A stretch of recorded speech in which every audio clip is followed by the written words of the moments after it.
Good evening. This is Jan Turkle, and I'd like to introduce two of my favorite people. Well, we'll count three because Kate's here too. We've got Dr. Hrisomalos and Robert Manzo. Dr. Emily Hrisomalos is my counterpart at the practice. She is a board-certified facial plastic surgeon. She brings a lot of great energy and a lot of great ideas and procedures to our world, which we are ever so grateful. Tonight, she and Bob will be talking about rejuvenation of the face and exploring some modern aesthetic techniques. Emily will kind of be speaking about things from a surgeon standpoint, and Bob will be speaking about things more from a topical product standpoint of kind of how the products can improve the surgery and how they kind of intermingle. Bob, as you know, this is the third in a series, is the president and founder as well as the master chemist at Skinprint. Many of you have used Bob's products, and I think any of you that have experienced them have to agree they're awesome. Bob will be back on the camera here in a little bit after Emily has introduced her portion. Just a couple quick housekeeping things. If at any point during the procedure, or excuse me, during the program, you have a question or a comment, there is a chat box on the right-hand side of the screen. You can type your questions in. And then also there is a handout. If you click on that, which is just above the chat box, there is a PDF that you can download with lots of great information about tonight's presentation. So without further ado, I'm going to turn this over to Dr. Hrisomalos. All right, well, thank you so much for the introduction, and thank you so much to everyone for tuning in tonight. And let's go ahead and actually advance that slide. Good. So, you know, it's a relatively short talk, and it's really, we're trying to talk about a lot of things in a short time. So I think the best place to start with that is just with making sure everyone's on the same page in terms of what is facial rejuvenation.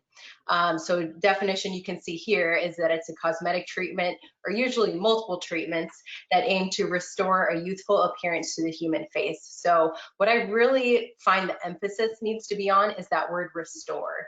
So we're not ever trying to make anyone look like a different person or look like someone else. We're really just trying to restore the changes that we know predictably happen with aging. And there's been a lot of studies done on that. So the changes that happen are very predictable. So that's really the key into being able to restore your appearance, is knowing exactly what the underlying changes are. So if you look at your screen on the left side there, you can see this woman sort of shown at different decades in her life. And you can sort of see changes in skin quality, some certain shadowing, changes in the facial morphology. And then on the right side of your screen, you can sort of see what's actually going on anatomically. So really, most obviously, at least to me, is sort of that those nice yellow fat pads, the good kind of fat, diminish in their size. So you're losing facial volume from atrophy.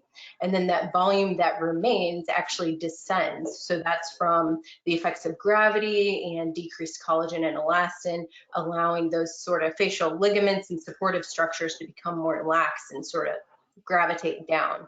And then what's a little bit harder to see in these photos is those skin textural changes. So really, I think the skin quality is your primary sign of aging. And let's go ahead and advance that slide again. So those are the types of things I'm thinking about. And every single patient I see in my office is I'm thinking about that anatomy and what's going on. So the changes are predictable, but what's different between patients is what's their starting point.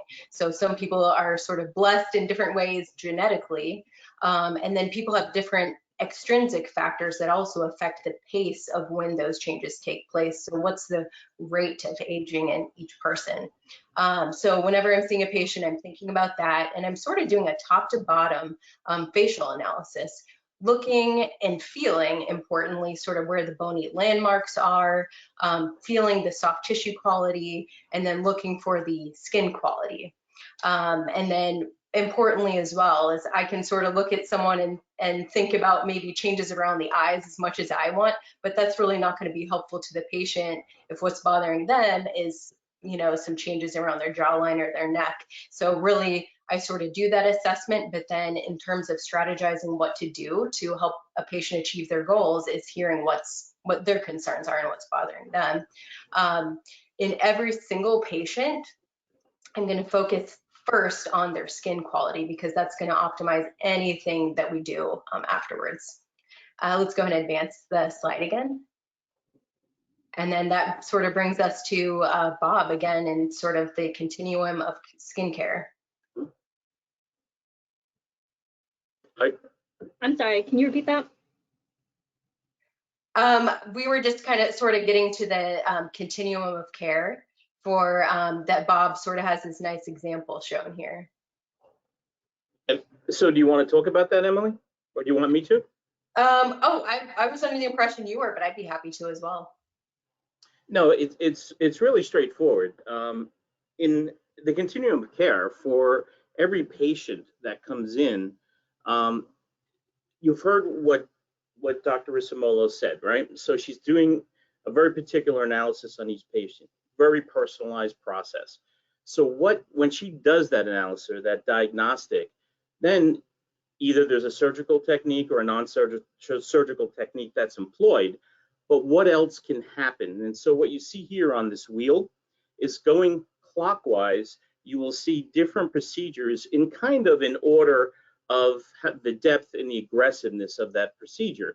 So you have home care products, you'll have potentially microdermabrasion, peels, injectables, laser, and surgery. So think of your procedures in that light. And just remember, every time that you do a procedure, whether it's surgical or non-surgical, or even using topicals, your skin is always changing. So think of it as a continuum. And they have great patient coordinators at Turkle and Associates, and what their job is to stay with you in this process and optimize your aging process. That's what essentially that diagram is saying.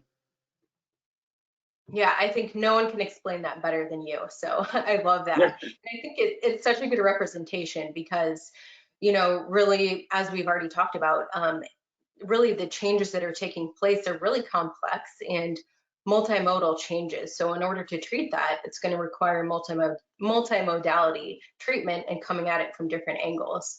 So let's go ahead and advance to the next slide. So here, the briefest possible overview of non-surgical treatments. This is non-comprehensive. There are certainly things that could be added to this list, but just so you sort of know like what the toolbox is as to what options I may be thinking about when I see a patient. In terms of non-surgical interventions, I sort of divide it into injectable treatments and more aesthetic treatments. So the top two on that list, the neurotoxins and fillers, are your injectable treatments. Neurotoxins, probably most people first think about Botox or Jeuveau. These work by actually inducing chemical changes that relax muscles and prevent those muscles from contracting and creating predictable lines or wrinkles. Commonly mentioned are the 11 lines or the transverse forehead lines and the crow's feet. So neurotoxins treat those dynamic lines. On the other hand, fillers don't cause any kind of chemical change. It's just a substance, most commonly hyaluronic acid, that's injected just to restore or augment volume. So again, if you think back to that anatomy picture and those fat pads that atrophy, we're trying to restore that or replace that volume that's been lost. And then moving on to the aesthetic treatments, we have a wide variety of different lasers and peels, just like Bob was mentioning on that continuum. Those can be done to varying degrees, and they work differently, but they're sort of accomplishing the same thing. So they're both inducing controlled damage to the skin and potentially even targeting specific structures. Lasers are doing that via thermal energy, and the peels are doing that with chemical energy. With the certain lasers, you can target specific molecules like hemoglobin, which would treat vascularity and redness, or they could target melanin in the skin cells, which would then treat more brown spots, or you could just be doing overall skin quality improvement and reducing your pore size. And same thing with the peels. If you vary the concentrations of the chemicals in there, or even just varying what chemicals you're using, then you can achieve that controlled damage and rejuvenation at different depths. We also have many skin tightening procedures, again, sort of doing the same thing, but with different technologies. So microneedling can be combined with radio frequency in order to increase your skin thickness or collagen content. And Ultherapy does the same thing by using ultrasound. So that's going to give you improvement in kind of fine lines and wrinkles, as well as some contractioning and tightening, which could lead to a little bit of a lift. And then skin resurfacing, really describing more of deep resurfacing. If some of the above procedures aren't quite enough for maybe more advanced changes, deep acne scarring, or deep, more sort of integrated coarse lines, then we want to do a deeper type of laser or a peel that's going to oftentimes lead to more downtime, but a more dramatic result. All right, now go ahead to the next slide here. And then here's just a couple examples. So on your left side, these are both examples with fillers. On the left side, you might not see a huge difference when you first look at this photo, but if you compare that before on the top and after on the bottom, you actually see an increase in cheek volume. So we're kind of restoring that anterior and lateral cheekbone projection, camouflaging the inferior orbital rim that you can see some shadowing there on that before photo, and sort of the concavity in the cheek. And then on the right side is just a lip augmentation example, again with the hyaluronic acid filler. We do this really often for aging changes to the lips, so loss in lip volume that occurs with age, but also, as in this example, many times in younger patients that just prefer the aesthetic of having fuller lips. Next slide. And then once you've sort of progressed or have more experience in life and the changes are a little bit more involved, where the non-surgical treatments may not get you exactly where you want to be, you may start considering more surgical treatments. So again, sort of going from top to bottom and sandwiched by the kind of facelift procedures, we can address really any specific area in the face. And the benefits of treating things surgically is going to be, in general, it would be a one-time treatment rather than a treatment that may be repeated. Also, you're going to get more dramatic result. And then thirdly would be that, you know, you're going to combine this with those non-surgical treatments to sort of maintain that outcome that you've achieved, and most importantly, combine that with skincare. So let's look at a couple examples. Go ahead and advance. So as you can see here, pretty dramatic before and after in this wonderful patient. You could imagine that there's really not a non-surgical treatment that's going to directly target that degree of upper eyelid redundancy that this patient had. And she actually had significant functional issues. So she was unable to really see that upper and outer quadrant in her vision, and it affected her daily life pretty significantly. So with an upper eyelid lift or a blepharoplasty, you were able to achieve a huge functional improvement and also, of course, an added cosmetic benefit for her. Next slide.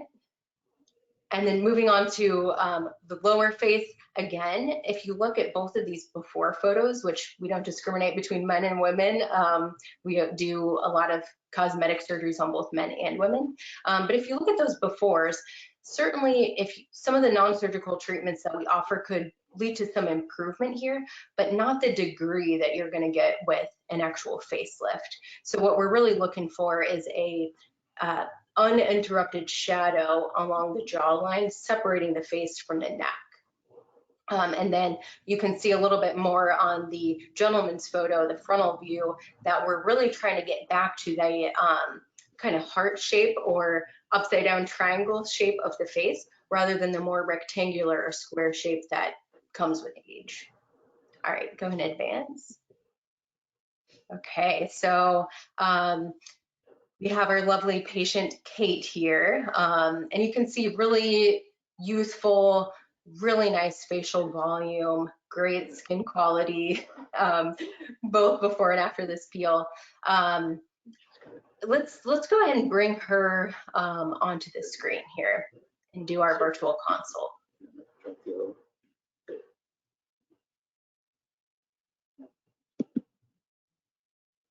Can you see me?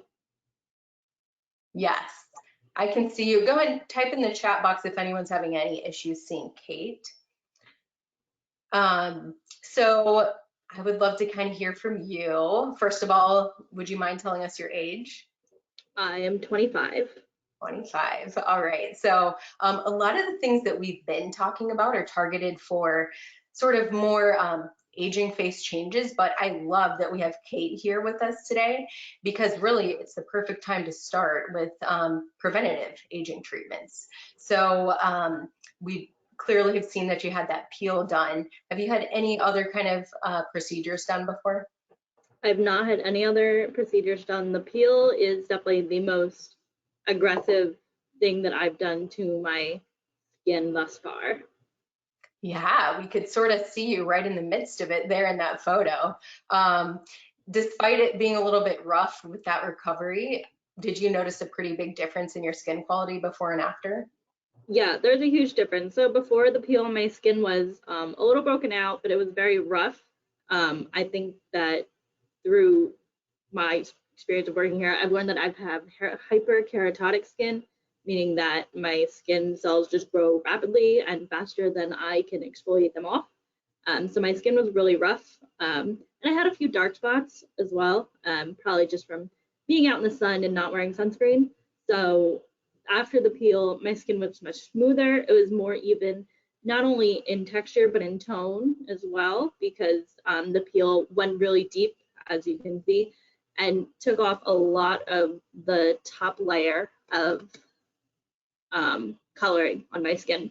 So overall, even though I looked horrible, after the recovery, my skin did feel much better, and I have to say it was worth it. And is that something that you plan on continuing? I think it'll be something that I do maybe once every couple of years. It is something that you have to plan for. When I did the peel, there was poor planning and I was traveling, and it's just not how you want to look when you're traveling. But yeah, if I do it again, I will have to plan it more carefully because there is a 2 to 3 week time where I did have to recover and I did not look fantastic. And that was one of the deeper peels, but you did have a couple lighter ones before that didn't quite have that downtime, correct? Correct. Yeah.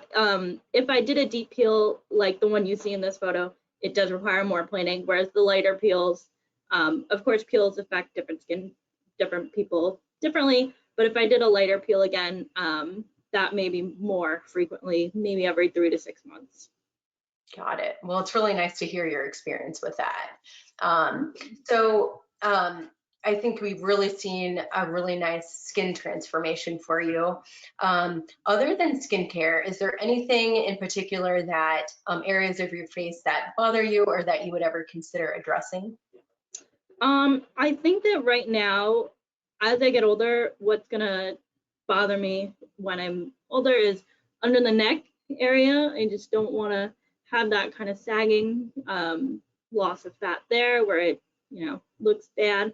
Other than that, I know underneath my eyes are gonna probably, fat pads are gonna diminish and move around a little bit. So that definitely in the future will also be something I look to address, but of course start taking care of better now. Yes, exactly. Well, and I think anything you said at all that where you said looks bad, that is absolutely not true. You look wonderful. But let's go ahead and do, just like we talked about, sort of our top to bottom assessment now that we sort of know what you've done and what your concerns are. So just sort of looking at you, you're really nicely positioned there right in front of the screen. From top to bottom, what I generally look at first is the brow position and the forehead. So for you, your brows look to me like they're in a really good position. Can you go ahead and sort of feel right where the bony rim is, right below your eyebrows here? And everyone at home, you can go ahead and do that too. So what I'm seeing with you is what we want, which is where you feel that bony rim, you really want your brow in a female to be above that, pretty much at the midpoint where the arch is and at the tail. So with aging, when that does start to come down, that's when we would start thinking about some of those upper facelifting procedures. And then when I'm just looking at your sort of periorbital area, you really don't have any kind of skin redundancy or anything I would think that would be causing any visual issues or cosmetic concerns on the upper eyelid. You mentioned sort of maybe eventually having some concerns of sort of the shadowing and the fat pads in the under eye. Right now, Yeah. that is really nice and smooth, and I wouldn't necessarily intervene there with injections at this point, but I would do it with skincare, which you know you're already doing. So the things I look for there where I would intervene would be like a deep tear trough or a shadow here, or some puffiness above that, or fine lines and wrinkles, skin redundancy. So fortunately, you don't have any of that going on just yet. And then just moving down, I think your nose is really well proportioned to fitting your face, and I haven't heard of any sort of breathing concerns that you have. And then sort of moving down again, nasolabial fold area, which are the shadows right here. Those may be starting to develop. I know we had discussed that before. If you had come in, you know, in the initial part of this consult saying that that bothered you, certainly we could improve that with some injections, but really mild. If it's not a concern to you, I don't think I would proceed there at this point. And then again, really nice lip shape and lip volume. If you did ever consider lip augmentation, which again, I know you had thought about previously, it would be something just more of a like wish list item, not really a treatment or a prevention. And then just moving on down again, more to kind of chin and jawline and the neck. Can you go ahead and just sort of turn your chair to the side so we can see your profile? Yeah, perfect, perfect. So again, you can just sort of stay right there. And what we're looking for is sort of right under the chin, right here, called the cervicomental angle. We like that to be nice and sharp. And oftentimes in a young patient like Kate, if she's bothered by fullness there, we can actually treat that with an injectable treatment called Kybella. It's deoxycholic acid. It's just a molecule that does usually require a couple different treatments separated out by about 6 weeks or so, which would sort of reduce a little bit of fullness there, which would thereby sharpen that jawline. Kate is certainly not at a point where we would be thinking about surgical treatment there. If for some reason she didn't want to do the injections because there is some downtime associated with that, we could consider other non-surgical options like cool sculpting, which our estheticians offer and perform, or if she did want to, on the other hand, be more aggressive, we could also do liposuction there. All three of those options, which are very different, sort of achieve similar goals. So you can go ahead and turn back to us. So usually in my assessment, especially in a young patient like Kate, I sort of think of 3 different categories. So treatment, which would be targeted on that area that bothers you. So sort of the submental area below the chin. So potentially those 3 treatment options we talked about. And then really most importantly for you would be preventative category. So if you go ahead and make your best kind of like angry brow, like sort of frown, so you can see those little 11 lines coming up there. And then let me see you go ahead and raise your eyebrows up. Good. So you really don't have much, many transverse lines here, but I do think you could start with a little bit of preventative Botox here in the glabella, just to prevent any of those 11 lines from setting in and being something that would bother you in the future. So in that preventative category, I would consider doing a little bit of neurotoxin. And then, of course, like you already mentioned, the skincare, most importantly, sunscreen. So we don't have as much control over the genetic components of how our skin is composed and how it ages, but we have a lot of control over the extrinsic portion, which largely is based in sun protection. And then, of course, other preventative anti-aging products. And then that third category would be more of not treatment or prevention, but more wish list sort of treatments. And so potentially something like the lip augmentation or something like that at some point with a little bit of filler. So for our very nice young patient who's coming in at a great time thinking about all these things, that's sort of what my thought process would be. And then I would turn it back over to Bob if he had anything else to add regarding skincare products that Kate's been using, and sort of transition on over to his portion of the presentation. Well, we clearly have demonstrated that Kate has good motor skills in her face. I must tell you that I was joking at her when you were asking her to make faces. So just so you know what was going on behind the scenes. Yes, behind the scenes action's always good. But if you look at Kate's face, essentially what a good analyst will do is take exactly the same approach as you just did, top to bottom. We look at a lot of different things. We certainly don't look at what a plastic surgeon looks at, but we look at textures, tone, fullness. We look at symmetry. Facial symmetry is really important to understand. There are certain dimensions in the face that we have to take account of. Kate, we actually had with Kate an interesting circumstances. And when Kate came here, we treated her as if she had acne. And I did, and so I'll take the heat on that one, Kate.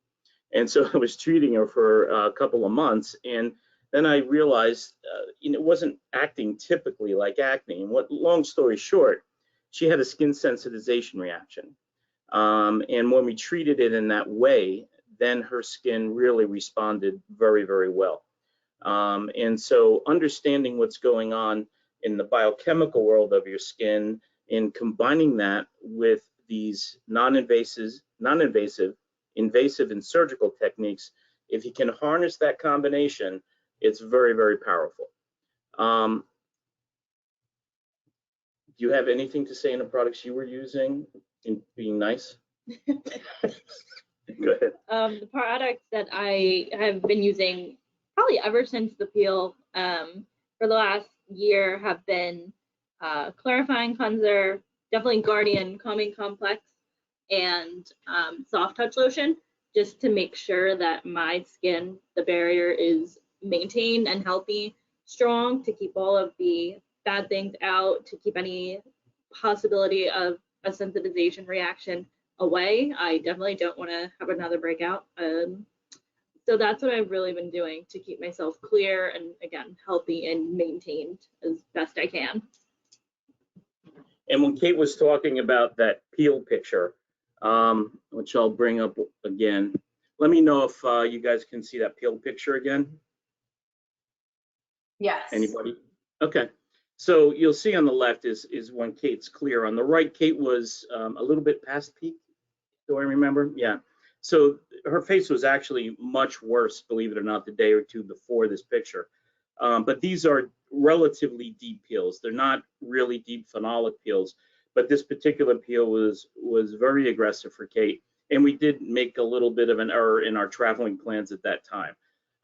But you can see if you look at her face, the actual peel working. In this case, what the peel does when you're taking off that much skin because it's so aggressive is the peel will actually turn very, very dark depending on the pigment that's in the skin. And you'll get this very dark, very hard surface, and then it'll start to peel. And you need to be ready for deep peels. It's at least a week and a half that you're really out of commission, and then it continues for over a period of at least 4 months. And I must say, looking at Kate, honestly, her skin is remarkably stable and really healthy now. And you can see that in her skin on the left side. So I just wanted to tell you guys about that. Where are we, Kate?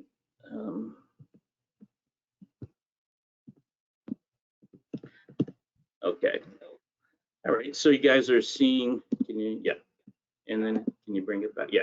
So I just want to talk a little bit about working with patients who are undergoing surgery or undergoing types of procedures like Dr. Hrisomalos just described. So I showed this particular video. It's a 1-minute video on aging. And if you actually watch this video with Dr. Hrisomalos' narrative a few seconds ago, you can actually see those changes happening. And when you do that, it's an interesting process. So you can see on the bottom, they move her age. So she starts as a 20-year-old woman, and now she's progressing. And so you can start to see nasolabial folds start to form. You'll see eye area changes. As she gets up into the ranges of her 40s and 45s, you start to see estrogen start coming down, which has a dramatic effect on fat in the skin and particularly in the face. She's now getting to 50 years old and so on, and now you can start to see visual sagging in this case, in the jawline, in the lower face. Now you can really start to see some under eye area issues, and you can see basic progression here. And you can see if you actually look in the neck area, you start to see significant sagging. So this is typical in what you see. Dr. Hrisomalos, do you want to talk about anything that you saw in that particular thing to highlight what you were saying? Well, I really love that video because, like you mentioned, it really is just a exact representation of those photos that we looked at before. I guess the only thing I would add, sort of just to tie things together, would be, you know, in terms of skin quality and thickness, if you're thinking about any sort of non-surgical or surgical treatment, the better building materials that you have to work with, the greater the your initial results going to be. Of course, if you have good house building materials, you're going to get a better house.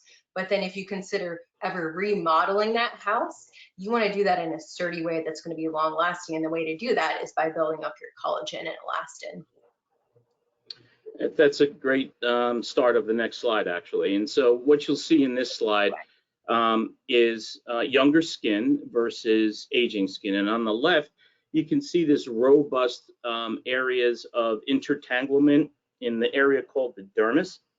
You'll see that on your slide to the left. A very robust molecular chemistry going on here, keeping a very firm and elastic nature to it. And as skin ages, as we just saw in that particular demonstration, you can see that lines and wrinkles in the face start to appear. You can see that in the surface over here on the top of the screen. And that's due to the collagen and the elastin starting to break down. And the way it breaks down is a process called hydrolysis. And that process literally cleaves these big, long molecules, and it stops the support of your skin. And that's what we're going to talk about a little bit today regarding you know, how the skin ages in that degree. What you see on your screen right now is actual ultrasound images taken from a patient. This is young skin versus mature skin. In the young skin, you can see all of these colors and brightness throughout the depth. This is actually the dermis that you saw in the previous slide.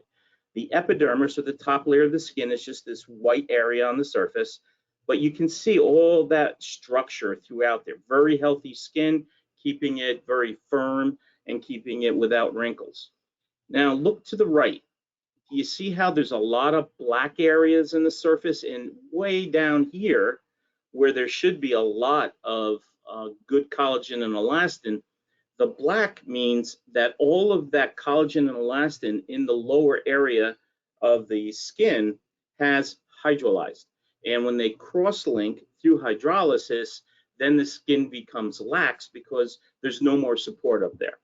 And so we can measure in Dr. Turkle's facility, they have the equipment to actually look deep inside your skin like you would look at a child through ultrasound or any other mechanism.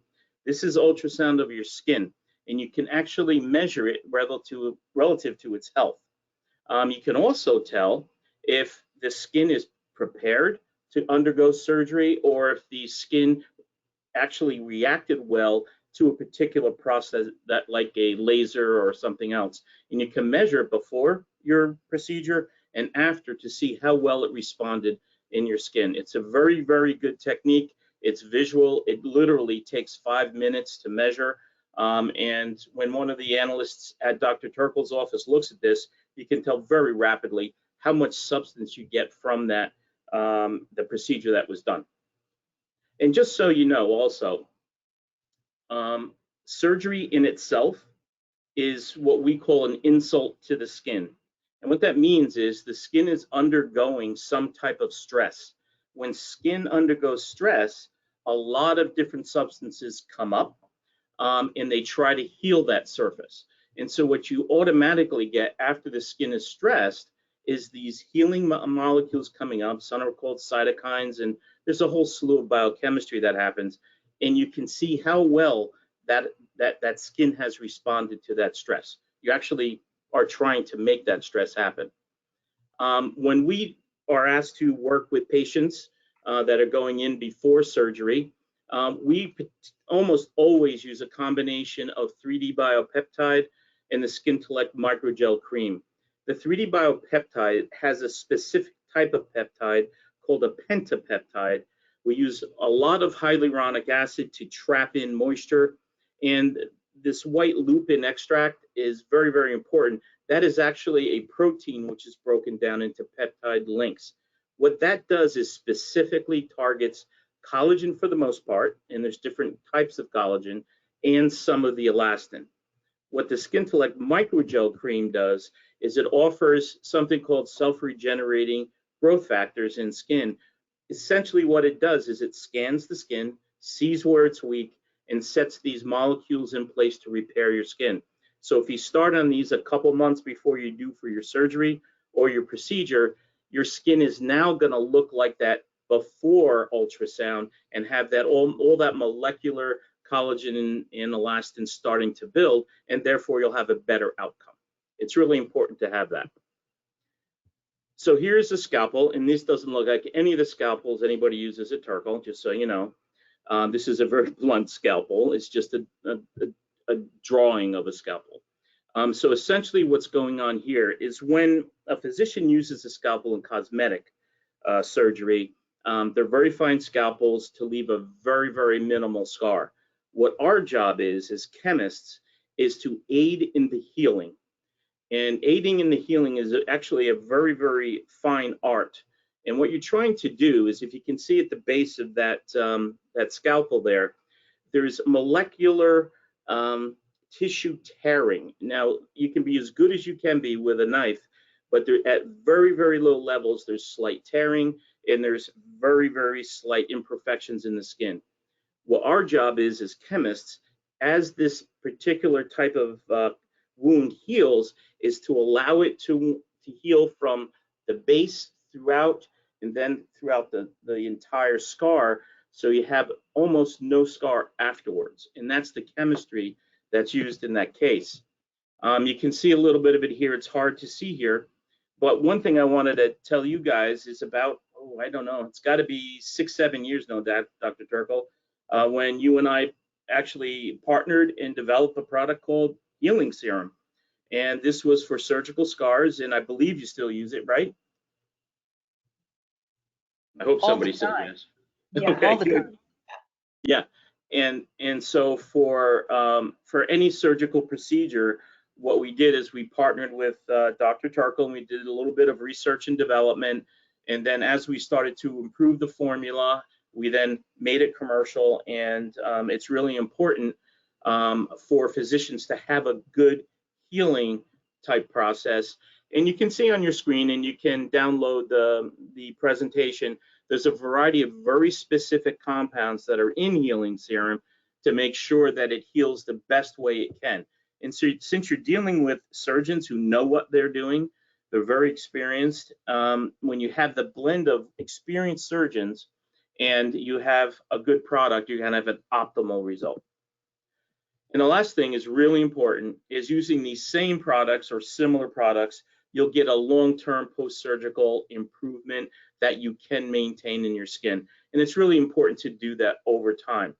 But as you can see, having the biochemistry available, the non-surgical and surgical approaches all under one house is a very, very powerful set of circumstances to help you manage your skin long-term.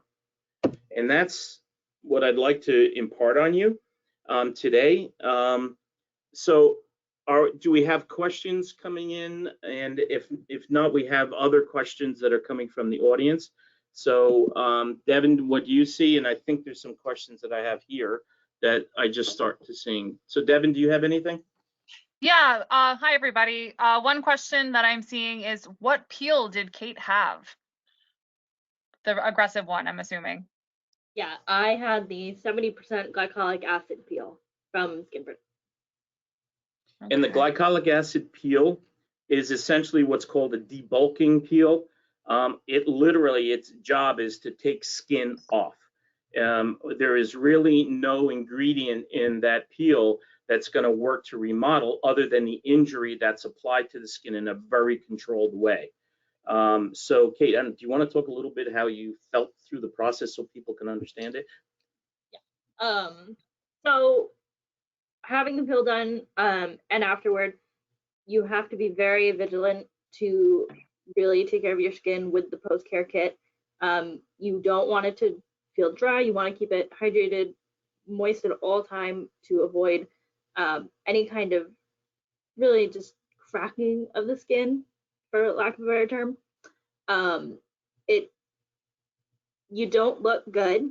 You will not look good afterward. But it really did not hurt. There was for me at least, there was very little pain involved. It did sting, of course, when it was first applied, but even a day to the couple weeks after recovery, there really was no pain for me. So I feel very good about that. But it does take a little bit of time to, quote, look normal again, if you will. But it is worth it. It's something that, of course, like I said, you have to plan for. And of course, during your recovery time, take care of your skin to make sure that you're rebuilding your barrier. Because like Bob said, you're taking skin off and at a deep level. So you need to really make sure to take care of your skin afterward. Hydrate, and of course, use sunscreen as to not cause any more damage to your skin than you essentially done with the peel. And by the way, Kate fibbed a little bit. She's actually 67 years old. No, I'm kidding.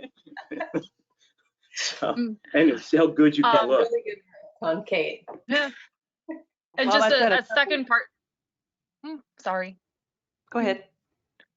Just a second part of that question from someone else is, how often should you do the stronger appeals? Well, there's a variety of peels. And so stronger is a relative term, but the short answer is you really need to go in. And this is about the reason I'm doing these seminars with Dr. Turkle is it's a premier facility.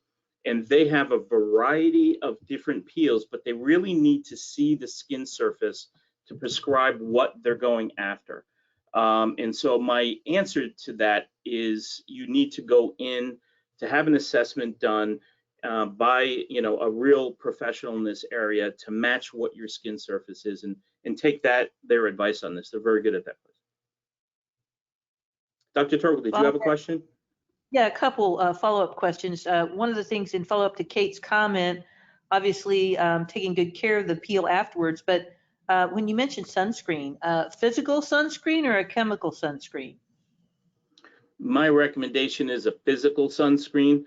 Almost always physical sunscreens are toxicologically safer. There are some sunscreens, I will tell you, also, by the way, let me just back up for a second. All sunscreens, physical ones, and these are the titanium dioxide and zinc oxide, are actually coated with different types of compounds. If they weren't coated, they would react with the skin, and you would get a very, very vigorous reaction, contact dermatitis reaction.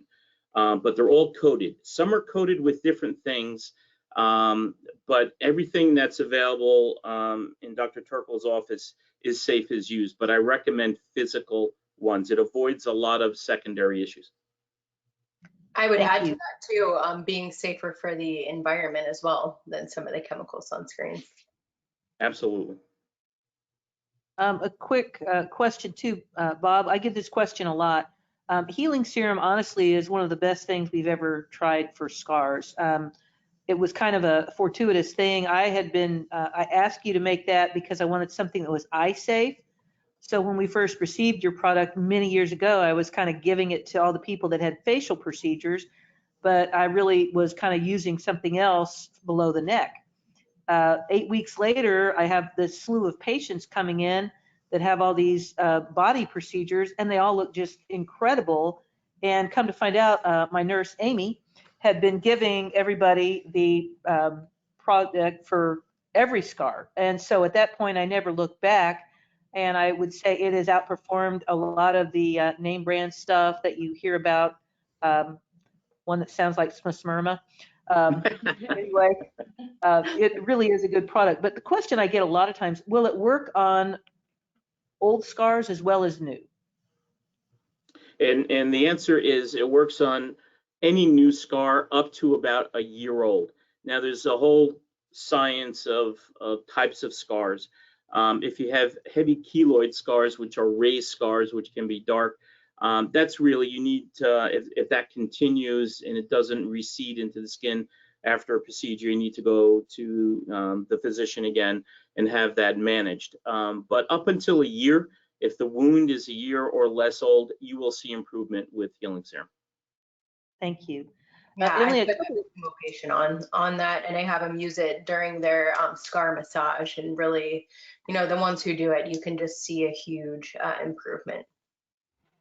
Yep, that's true. sorry about that. Real quick question, Emily. Obviously Kate is a very youthful person, and as you pointed out, doesn't really have a whole lot of things that she must have done. But is there a particular age that you kind of suggest people start considering some type of intervention, whether it be surgical or non-surgical? Yeah, I mean, it's a really good question. And I think, the trend is towards younger and younger patients starting this process. And I think that's great because just like we've talked about, especially starting with the skincare and maybe some of the non-surgical options, high 20s and low 30s, that's when it's actually been studied and shown that that's when the, collagen and elastin start to undergo those aging changes. That's when that process starts. So if you are treating that at the very beginning, then you're just sort of working along, and hopefully you won't get those ingrained lines or deep wrinkles that you may if you had never done something earlier. And then even in terms of surgical treatment, I would say there's certainly still a trend towards even younger patients doing that. Obviously, it depends on their personal facial morphology and pace of aging, but low 40s for some of the eyelid surgeries. I've heard of certainly even high 30s. And then when you're moving towards more advanced procedures like a facelift, that's going to be a little more aged population, maybe high 50s, 60s, even through the 70s. Thank you. Bob, a quick question for you. In terms of a lot of the products that you've highlighted, is this something that you would recommend for young skin as a preventative or older skin as a way to slow down and repair? It definitely is something you need to start as a preventative. As damage occurs in the skin, when you start seeing stress damage in the skin, that damage can be permanent, and getting tissue back that's healthy is more difficult once it's been damaged. So absolutely, start in your early to mid 20s, and you don't have to go crazy and have a 7-step Korean regimen. Don't do that, but have a moisturize really well. Get an active compound that will work with your skin really well. I've showed you a few. And hydrate. The reason I say hydrate, people take moisturization for granted. All the money that we as chemists put into that bottle that you use, there's chemistry there, right? And what that simply means is you have chemistry waiting to happen in your skin. We make it such that that happens. Well, guess what? If your skin has less water in it, less reaction happens to make your skin better. Water in the skin is critical to good skin health. And the last thing I'll say, drink all the water you can. It's a very healthy thing. You're not going to get hydrated skin by drinking water. That's one myth I wanted to just say. Thank you. But is it too late for me? Well, I thought you were 30 the first time I met you, so I don't know what you mean. It is not too late, obviously. It's never But too late. my impression is I do think a lot of your products help skin at all ages. I think, a lot of times I do run into people that think, oh, there's nothing you can do for this skin. And I truly don't think that's true. Absolutely. Any skin surface can be managed. I tell this story. I've seen one time when it could not. Way back in the day, I had the pleasure of working with a woman named Liz Claiborne, and she launched a line of products. I met her, believe it or not, after we started formulating for her in that line. When I met her, I was aghast, I'll be honest with you. She saw so much sun in her life. She had a house in southern France, and she was in the sun all the time. And something called elastosis occurred in her skin to a great degree. And once you have that happen, it's fairly permanent. We were able to manage her skin so that she could look the best she can. But that was back when sunscreens weren't so important to people and the discipline of applying them wasn't as critical. But in any age, at any condition of skin, these days, there's a lot of power in the biochemistry in the bottle that you use, for sure. Well, thank you. Do either of you have anything else that you'd like to add? I know that we're anxiously waiting for our winner of the Rejuvenation package, but I think you both have done an amazing job and brought a lot of great points to light. I think we're pretty satisfied. Dr. Hrisomalos, is there anything that has sparked your thought process in the end of this presentation? Oh, I mean, I think just once again, just emphasizing that I think it's really nice that we had a nice young patient to sort of talk about preventative aspects of skincare and starting this whole process with. And it's really the same concepts that myself and yourself and Dr. Turkle are using when we look at a young patient and an old patient. And this all just is a continuum, like you mentioned, and we're just trying to get ahead of it. Okay, so I think Devin has something to say now, right? Yeah, I'm still here. So we went ahead and selected a attendee randomly to win the Rejuvenation kit, which contains our TRE, which is our Total Repair Essence, and our Savior Antioxidant Oil. It's valued at about $200, and that is going to go to Lynn Abbott. So Lynn, I have your email address, and I will be reaching out later tonight. Congratulations. Congratulations, Thank you all. Lynn. Congratulations. Great.